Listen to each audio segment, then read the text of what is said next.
Rossman, Rabbi Miller, for having me, and it's a real privilege to be at Aish. This is one of the most historic yeshivas in the world, especially here in Yerushalayim. And you should all know of your honor and your zchus that you get to learn here, and it's a real privilege and something that you'll take with for the rest of your life. And you should never take it for granted that you get to wake up every single morning in the walls of this yeshiva and learn from these great rebbeim. So that's something that you should really be thankful, and I'm thankful for the honor of being here. So thank you very much. What I'm going to do with you tonight is I'm going to talk about a couple of things. I'm going to talk about open up with Chanukah, and then I'm going to talk about miracles, nature, and science, and then I'm going to talk about 3 examples from our history, from Tanakh. Then I'm going to talk about a psychological phenomena that will explain all of them, and explain how we are suffering from that psychological phenomena right now, all of us in this room and all of Klal Yisrael. And I'm going to show you 7 different episodes of unexplainable things over the last 2 years,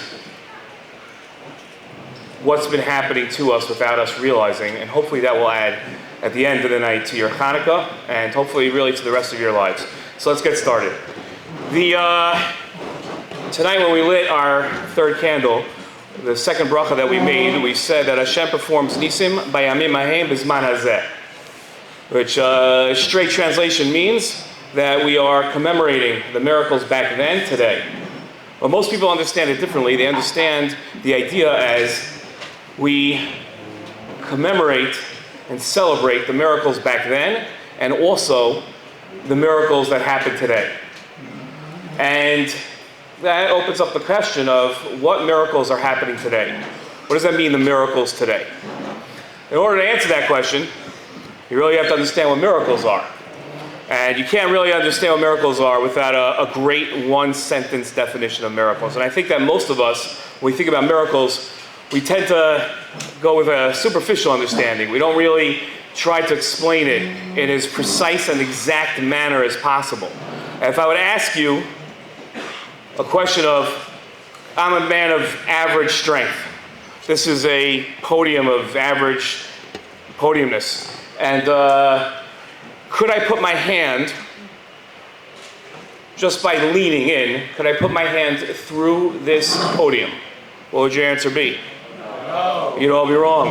The answer is yes, you can. It's nuclear physics. And what it tells you is that your hand is made up of atoms. The podium is made up of atoms. And if I just lean my hand here, at some point in time, could be hundreds of trillions of years from now, at some point the atoms and the molecules will add up and my hand will go right through. If I did that right now, in the middle of this speech, that would be an amazing trick, which I cannot pull off. Okay, so don't think that's what's about to happen. But if I did that, everybody here would say that's miraculous. But I just explained to you that it's perfectly within the natural world for me to be able to do that. Nature, there's not some book out there that has the rules of nature, but nature is just what we've been observing over time. Certain patterns that we've been observing over time, regular patterns. We call that the natural world. The sun rises every morning. Nobody gets up in the morning and says, oh my gosh, the sun just rose. That's amazing. I didn't expect that. Right? We expect that. That's natural. And then we write books about what we see all the time and explanations of how it's happening. We call those books science books. So when something happens out of the ordinary, a lot of times we'll say, whoa, that was unnatural. And we'll say maybe that was miraculous. But it's not necessarily true, because what happens is scientists then say, okay, I didn't know that about the natural world. Now I know something new about the natural world, and I'll add that to my science book and explain how it happened. They don't sit there and say, I don't know how that happened. I can't explain it. That was miraculous. And if you look at our Rishonim on the splitting of the sea, that's what they do. They try to explain it in the scientific terms of their time. Because the sea can split. In fact, it didn't happen just once. The river split. The Yarden by my house, our house, right? It's our house, split when Yoshua came across. Seas can split. Now, had the sea split 3 days before the Jewish people got there, we would just sit there and say, okay, interesting. We wouldn't call it a miracle. So now, putting all that together, A miracle is not about what happens, but rather when it happens. Very good, okay? It's about when it happens. The miracle of the splitting of the sea, that can happen. But the miracle was that happened exactly when the Jewish people needed it most, when the Egyptians were behind them, about to slaughter them. And in front of them was a raging sea that would swallow them up and drown them, and they had no choice but to try to go into the sea. Nachshon jumps into the sea, and the sea splits, and it's the timing of it that's the miracle. Everybody got it? Miracles are by the timing, not by what happens. So, when we look at the splitting of the sea, and the Jewish people are on the other side now, and they've just watched their enemies drown in the sea as it crashes down, impeccable timing again, yet another miracle, you would expect the Jewish people to be amazed. But they're not. They have absolutely no reaction. It requires Moshe and Miriam to come over to them and say, let's say Shira, let's say Hala, what we say Az Yashir, we see in the Chumash. Moshe and Miriam had to lead them. And my question to you is, how did the Jewish people not know that they had just witnessed the miracle? How were they not in shock? How did they not say Shira on their own? Mordechai and Esther, if we remember the story, I'm going to give you two versions of the story. You tell me which one is accurate and which one is not. What happened at the Purim story was, right when the Jewish people needed a ear, they needed Achashverosh's ear, somebody that had the king's ear, because Haman was about to wipe them out. Right at that moment, works out, of all the single women that are brought to the king from Ethiopia all the way to India, a Jewish woman is chosen, Esther is chosen. Does anyone have the thought that this wasn't miraculous? That God wasn't orchestrating events? We read the Megillah, and as we go through, we're like, okay, Hashem did that, Hashem is doing that, Hashem is doing that, and it's just purely obvious to us. Now, which of these two versions is true? Mordechai comes to Esther and says, it's for this reason that you were chosen. It's obvious that this is the reason you were chosen. If you don't go to the king now, somebody else will go in your place. Or did Mordechai come to Esther and say, who knows? Who knows if it wasn't for this moment that you were chosen? Which is the more accurate? First way or second way? So I hear a lot of people saying first way, that's wrong. It's the second way. Mordechai says to Esther, who knows? Now Mordechai is a prophet. Esther is a prophetess. If anyone knows, it's them. Mordechai's not being sarcastic. He wasn't sure. How can Mordechai and Esther not be sure that this was all being orchestrated by God? How can they not know this? If anyone should know this, it's them. And Mordechai says, who knows, maybe. At the Chanukah story, the only tribe that is exempt from military service is the tribe of Levi. The Kohanim that revolted against the Greeks, the strongest military power in the world at the time, were the most untrained Jews that there were, and yet they won. Does anyone have any doubt that that was a miracle? Does anyone think that this was Kochi V'Otzam Yadam, that this was their strength that had them beat the Greeks? Obviously this was Hashem. And yet the next day, Hashem needs to perform yet another miracle of the Pach Shemen, of the oil, which we didn't need to happen. You can light the Pach Shemen there with Tamei oil. That would have been perfectly mutter. The Kohanim, there's no problem. They could have even skipped it. It wouldn't have been the biggest deal. And yet Hashem has to show a miracle to say, hey, that military victory, that wasn't you. That was me. How did the Kohanim not know this? How did they not realize that their military victory was divine in nature?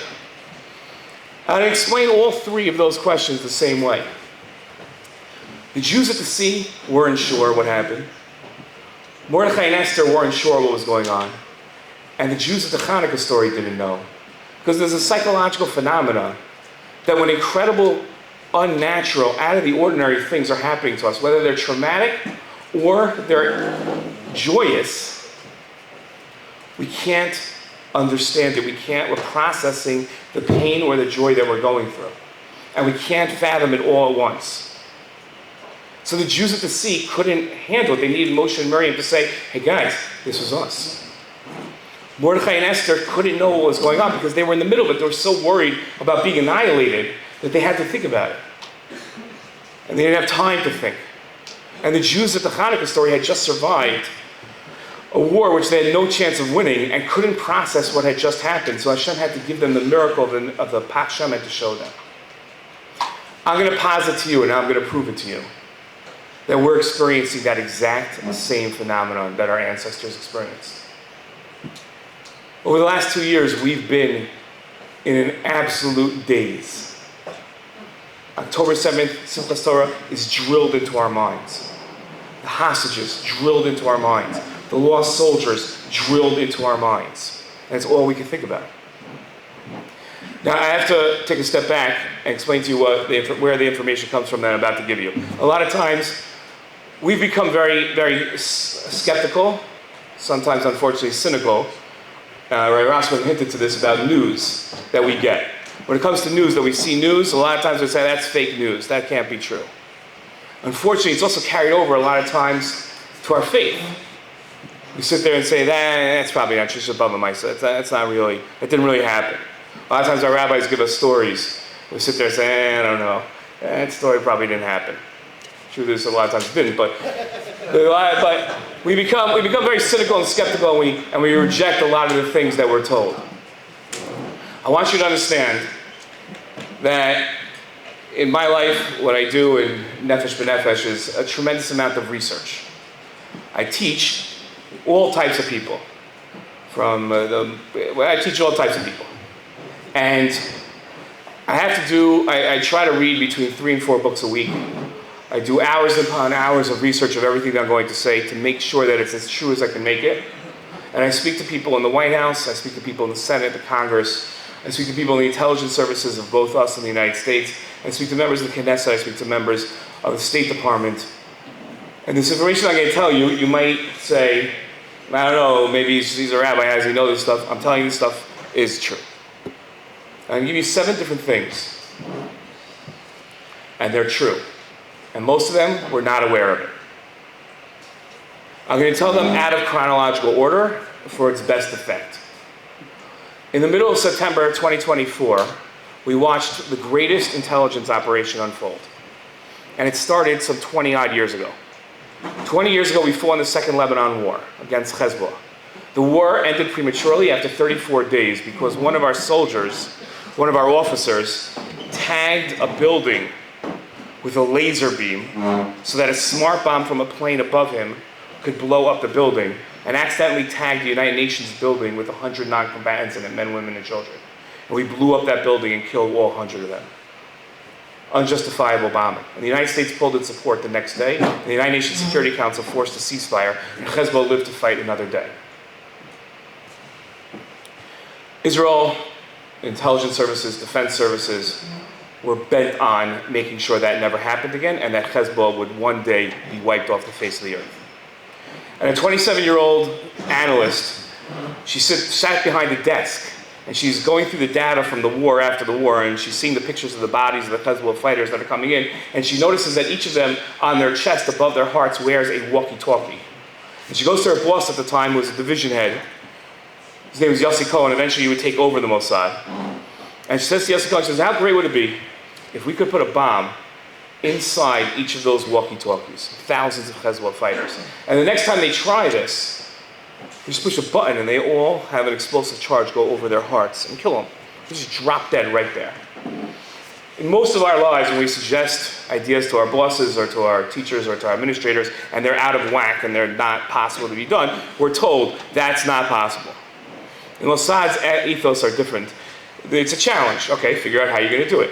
So she created a shell company in Germany, which worked with a small company in Taiwan, which provided communications equipment to companies all over the world. They had a great online business, dinky little store in Taiwan, but great online business. And the next time Hezbollah came around ordering walkie-talkies, this partnership, this shell company in Germany interrupted the supply chain and injected a little C4 into every single one of those walkie-talkies with a remote detonating device. And thousands of Hezbollah fighters wore them for 10 years. It's a little bomb on their chest that they were unaware of. Nasrallah Yamachshimo, the head of Hezbollah, at a certain point after 10 years, got paranoid about Israel eavesdropping on him and figured they were doing so through the walkie-talkies. And he ordered that Israel, being a high-tech country, Hezbollah would have to go low-tech to make sure that Israel could not interfere with their communications.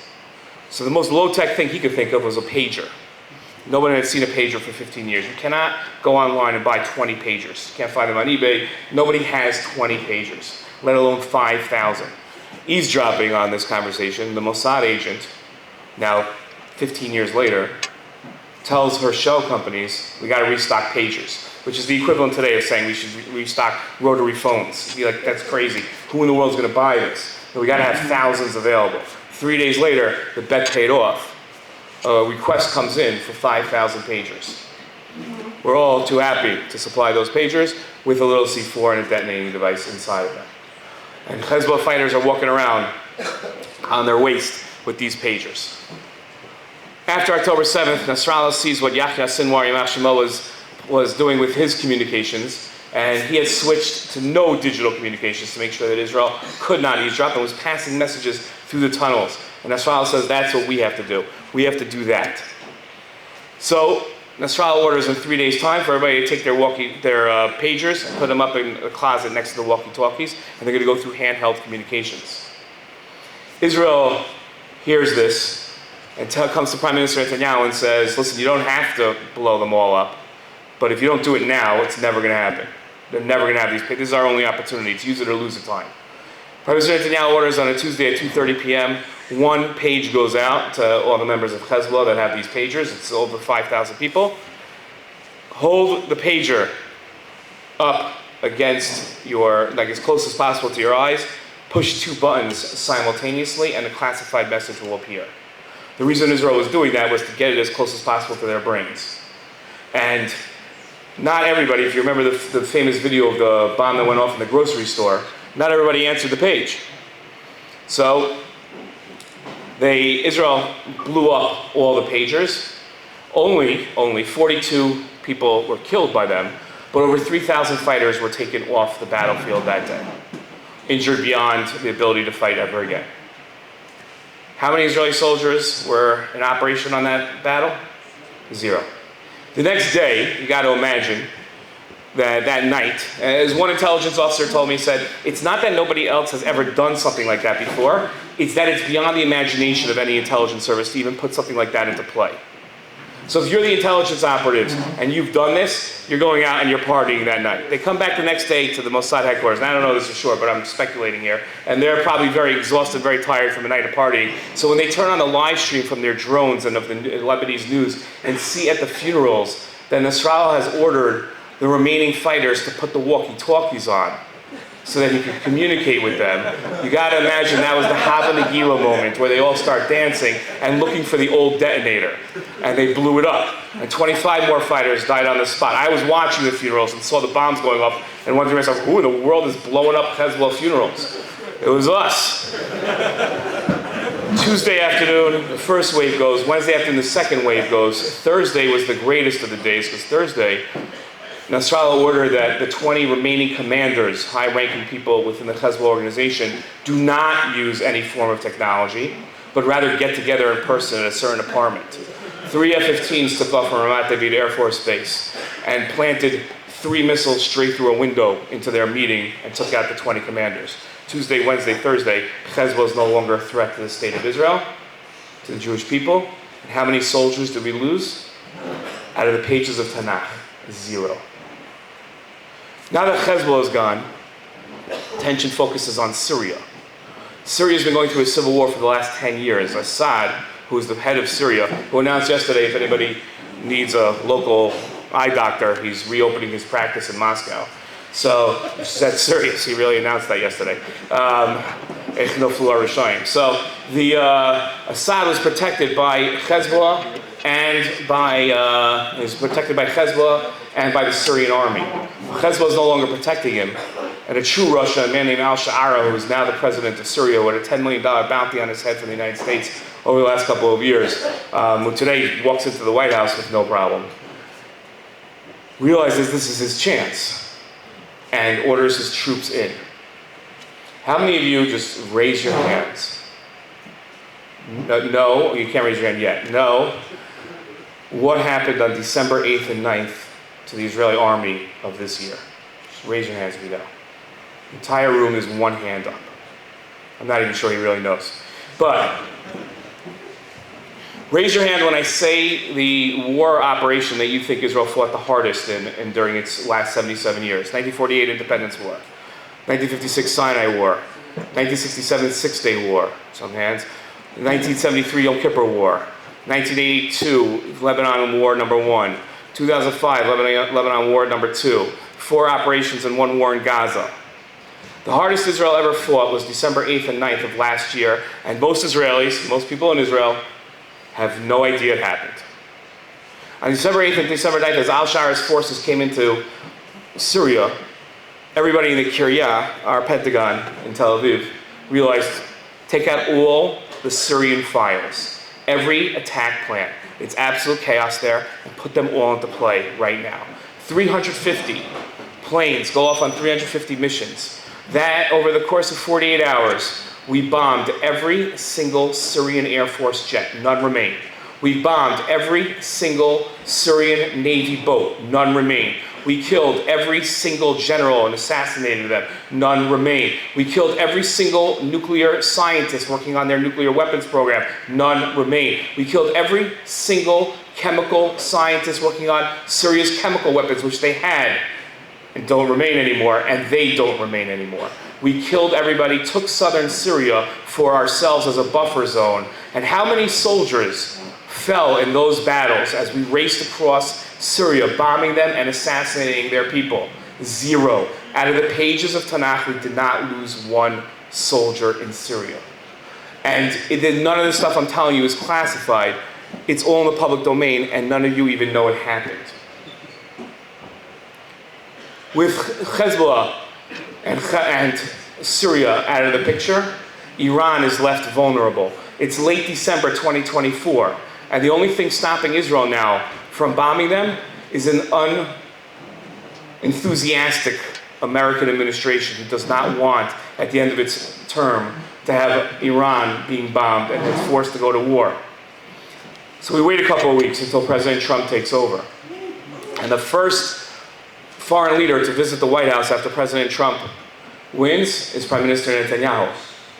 And he visits the White House in late January, early February 2025, and meets for 3 days. Now, Prime Minister Netanyahu left Israel fighting a war on a couple of fronts, trials against him, having just had surgery and cancer. How the man keeps ticking, only Hashem knows. And goes to the White House for 3 days. At the end of 3 days, they have a press conference where the essential sum up of the press conference is, this guy's the best president Israel's ever had, this is the best world leader there is, Bibi, my friend. And that's the end, leaving Israelis to wonder, what in the world were they doing for 3 days? Now we know that they were planning the Iran attacks. And they only had one real point of disagreement, which was President Trump felt he could get a deal done with Iran, the best deal ever. Prime Minister Netanyahu said, I believe in you, I have confidence, you could get this deal done, but Iran's going to stall. And we can't let them stall too much because then they'll develop a nuclear weapon. So let's put a timeline on this. The timeline they came up to was 60 days. 60 days, no deal, we can bomb. They agree. On the Monday, we bombed on a Thursday night. On that Monday, President Trump was asked how the negotiations are going, and he said, going well, I see a breakthrough. Any moment, Israel will not bomb. On Friday, reporters, sometimes you just gotta wonder what they're thinking, says President Trump, it seems like you and Bibi weren't on the same page. He said, no, stupid. Of course we're on the same page. I was throwing you guys off to throw Iran off. Everything was calculated, orchestrated, in concert between the two countries. And on Thursday night, we attack. Now, I have to go through something very quick with you. Most of us here in this room, us, our parents, drive Mazdas, Hondas, Toyotas, maybe a few Mercedes and BMWs. Those cars cost between $40,000 and $80,000, and they require a tune-up once a year. It costs about $100. Change the oil, check the brakes, okay. A Ferrari and a Lamborghini cost between $150,000 and $300,000. And those cars require tune-ups every month, and it costs about $1,000. The engines are very intricate. So you go up in price, engines become more intricate, requires more maintenance. An F-35 fighter jet costs $235 million each. And for every hour that it's in the air, it requires 8 hours of maintenance. The United States Air Force, at any given time, its planes are in 51% readiness. That means they need double the amount of planes to fight a war, because 50% of the planes are always under maintenance. That's acceptable numbers for mechanical engineering for airplanes. That's how it works. When Prime Minister Netanyahu plans the attack on Iran, he's going to fly 200 planes, 4 hours, 2,000 kilometers to Iran, and then 2,000 back, another 4 hours. An hour over the air, avoiding anti-aircraft fire. The stress on the airplane is tremendous. Stress on the pilot is tremendous. And the acceptable losses are 8 planes on every round of fighting. 8 planes will suffer mechanical failures. Just imagine how many times you've been on a passenger jet, which is a lot less complicated of an airplane, and the pilot announces, I'm sorry, we have like a 20, 30-minute delay. Something on the plane broke. We need to bring a mechanic out to fix it. For an F-35, 8 drop out of the plane on every round. It means we lose 8 pilots. 192 planes come back, 100 require more maintenance. Only 90 go back. Of the 90, another 8 drop. Over the course of 10 days, we're looking at 60 dead pilots, 60 lost planes, and about half the planes at any given time back on the runway for maintenance, some of them not being able to take off ever again, and scrap for parts. We suffered no losses. We didn't even have a plane that required significant maintenance. The way a mechanical engineer explained this to me is that it's impossible, except that it happened. The American ambassador told me they still can't file reports. They don't know how to explain this. It's impossible for this to have happened. Impossible. We're not talking about it's unlikely. We're not talking about the odds are against it. We're talking about the manufacturer would tell you it's impossible. Today, the United States Air Force is rethinking its entire approach to how to fight wars and how to get 90% of its planes in the air every single time, just as we had. While we're doing this over Iran, we have 2 more operations going on. Operation Narnia and Operation Red Wedding, which kills all the scientists and all the generals in Iran. Nobody even knows this happened. There's a maintenance guy. He's 55 years old, out in a moshav in Israel. I'm not going to say which moshav, because one of you will probably know him. And he disappears during the Iran war. He's 55. We're in our late 40s. Okay, so that's what 55 looks like. Okay, 55 years old. They wonder, where'd you go? Nothing was being fixed on the moshav. You're the maintenance guy. Where were you? He says, I was in Iran. He said, when I was 20, I was in Syria, I was in the Special Forces. When we got too old, Israel gave us one mission, which we trained on 1 week out of every single year. And that mission was to blow up a building in Iran.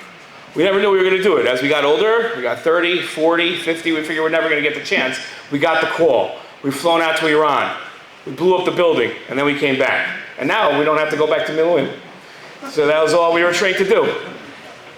We had soldiers everywhere. We had a base in Iran for years producing drones. In Iran, we had soldiers. Imagine soldiers not being able to come home for Shabbat. Where are you? How come you can never come home for Shabbat? Emo, I'm sorry, but I'm really far. It's amazing to think about how we did this. How many soldiers did we lose in the attacks on Iran? 0. It's only topped by Iran's attack against us. The news put out a story, the Israeli news, because it's censored, that most of the missiles that came in from Iran were blown up by Iron Dome, by David's Sling, or by Arrow. It's not true. They landed. And they landed hard. Our office, Nefesh B'Nefesh, we're not really supposed to talk about this, but this is a small, intimate crowd. So we had a missile land across the street from us in Tel Aviv. Our office was out of commission for 2 months and needed 2 months' worth of renovations. That's how hard these missiles hit. A missile hit a 30-story building in Tel Aviv, where American military personnel stay. Half the building came down.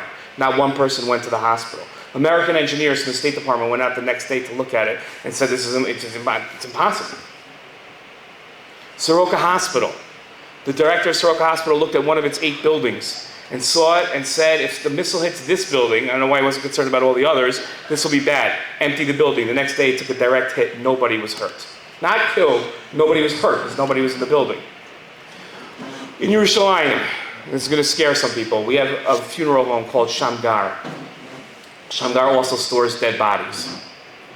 Shamgar was ordered by the Israeli government on Friday morning after the Thursday night attacks to order extra freezers for tens of thousands of bodies from Jerusalem. The American government told me the expected losses on the Iran attack back at us. Listen, between 80 and 100,000 Israelis dead. 80 to 100,000. That's a lot of us. That means that you would have known somebody. You would have known a lot of people. 80 to 100,000 is something we would never, ever, ever be able to live through. The Iran war, on the attack back against us, we lost less than 40 people. Can't explain that. February 20th, 2025. Anybody knows what happened that day? That day we should be saying Hallel, probably not based on the English date, but on the Hebrew date. That day was one of the hardest days, and I apologize if I choke up on this. But it's hard to, on October 8th, 9th, the hardest image that we saw, at least for me, maybe for you is different, were the Bibas children. 9-month-old, and a 4-year-old. I can't excuse it, but I can at least put into context why you would take Yardain Bibas, the father. But what kind of monster looks at a mother and 2 babies and says, let's take them, those are good hostages? And I'm sorry for saying this, especially on Chanukah. But they then tortured the babies. And then they executed them. On February 20th, 2025 was the day that we negotiated to get those bodies back. We expected some sort of respect for them, that they would be transferred quietly and quickly from ambulance to ambulance to us. Instead, we woke up in the morning and saw images of Gaza with a stage set up and celebrations going on, and 3 coffins there of mother and 2 children. The coffins were locked, we weren't given the keys.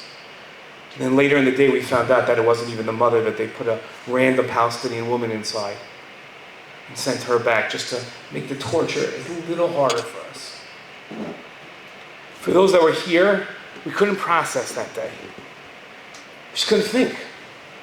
So at 9 o'clock that night, when 3 buses blew up in a parking lot in Bat Yam, and a woman found a bomb under her seat at another bus, and all the buses in Israel were told to pull over, and 1 more bomb was found. It was just notifications on our phones. We couldn't pay attention to it. Couldn't process it. When you build a bomb, you got to be really careful, because you make a mistake, and that's the end of you. You put 5 bombs together, you got to really be careful. You don't make mistakes. The plan was from when we were watching the Bibas kids being returned. 5 buses would blow up in downtown Tel Aviv, and they would kill 1,000 Jews, injure thousands more. Can you imagine another October 7th? But they made a mistake, an inexplainable mistake. Make it once, I can understand, but they made it 5 times in a row. And they set the bombs for, instead of 9 a.m., for 9 p.m. So when they blew up, nobody was injured. Inexplainable. The last story I'm going to share with you is the first one. And it was shared by Prime Minister Netanyahu. I don't think he meant to share it. He shared it at a conference last January here in Yerushalayim at the Waldorf, the JNS conference. And he explained that they found Sinwar's plans. Yahya Sinwar was the head of Hamas. And they found his plans. And the plans were for the October 7th attack not to be on October 7th, but to be a coordinated attack. And listen very carefully to this. The coordinated attack was supposed to be Hamas doing what it did, Hezbollah firing 50 to 100,000 rockets at northern Israel and coming across the border, and Iran firing its ballistic missiles at us. Palestinians in Yehuda Shomron would have rebelled, would have gone town to town murdering. We would have had, at best, millions of dead Jews and still had our country. That's best case scenario. Expected scenario from that plan is there's no state of Israel. There's millions of dead Jews and millions of Jews being held hostage. What happens after that? Our nightmares can't fathom.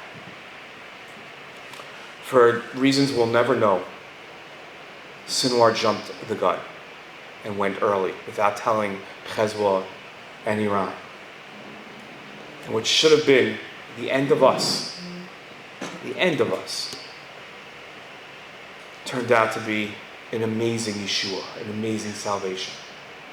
Every single thing that we've had, every salvation, whether it's Chanukah, whether it's the Jews in Mitzrayim, Jews were killed, and we lost people. In modern times, the Yom Kippur War victory, Six-Day War, 1948, we lost 1% of the Jewish people in Israel. There's always loss. But there's also tremendous Yeshua. What we've experienced the last 2 years, we can't fathom it because we're in it. It's hard for us to see it. But we've experienced the greatest miracles that we've seen in centuries. Ask yourself of the stories that I've told you tonight. If the Chashmonaim would come back in time and they would hear this talk tonight, would they not say, we're jealous of you? We took out one army. You took out 7. We had losses. You had very few to none in many of your wars. We can't see it. We're in it. But it's there, right in front of our face. Bayamim, hahem, bazman, hazeh. Bazman, hazeh are the tremendous miracles and Nisim of Hashgacha that we've had over the last 2 years. If it wasn't Asr, we should be saying Hallel every single day. We should wake up and say, I'm Zochet to live at this time. Our tefillah should be inspired by what's been happening. We should look around and say, this is an amazing time to live. This is incredible. Our grandchildren will look back at this time and they will ask us, how amazing was it to live at this time? And we're going to have to answer, you had to be there to see it. We've only got a couple of days of Chanukah left. It's a festival that seems like it goes on and on, but it really ends pretty quickly. Treasure these moments that we have of Hashgacha, of Nisim, that our ancestors would be jealous of. We always look and say, why is it that we don't get a splitting of the sea? We had better. We had better. Appreciate it. Thank you so much for listening to me tonight. Chag Sameach.